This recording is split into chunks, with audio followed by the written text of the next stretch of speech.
Drive प्रकरणी Pune police आयुक्तांनी मोठी माहिती दिलेली आहे। पोर्श गाडी चालवत असल्याचं पोलिसांनी सांगितलेलं आहे आणि त्या संदर्भात दबाव असल्याचं चालक गंगाराम यांच्यावर अग्रवाल यांनी तो आणला होता असं सुद्धा त्यांनी म्हटलेलं आहे आणि त्यासाठी त्यांना पैशांचा आमिष देण्यात आल्याचं सुद्धा अमितेश कुमार यांनी म्हटलेलं आहे। तसंच त्यांना धमकी देण्यात आल्याचंही तपासातून समोर आल्याचं त्यांनी म्हटलंय। आपण पाहतोय आरोपींकडून चालकाला पैशाचं आमिष देण्यात आलं, दाखवण्यात आलं असं अमितेश कुमार यांनी म्हटलेलं आहे। ड्रंक अँड ड्राईव्ह प्रकरणी पुणे पोलिसांनी मोठी माहिती दिलेली आहे। पुणे पोलीस आयुक्त अमितेश कुमार यांनी या संदर्भातली ही माहिती दिली आहे। पोर्श गाडी चालवत असल्याचं पोलिसांना सांगितलेलं आहे आणि त्या संदर्भात गंगाराम यांच्यावर दबाव असल्याचं सुद्धा त्यांनी म्हटलंय।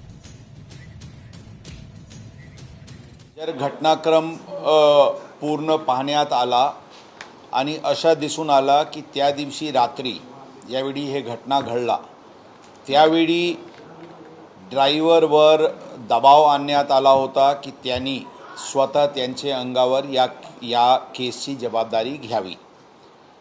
इनिशियल ज्यावेळी ते पोलीस स्टेशनला आला होता त्यांनी फर्स्ट बयानमध्ये ड्रायव्हरनी पण तसेच सांगितले होते, तुमचे अंगावर घ्या, तुम्हाला भरपूर गिफ्ट देऊ, बक्षीस देऊ, जे तुम्ही मागणार ते आम्ही देऊ।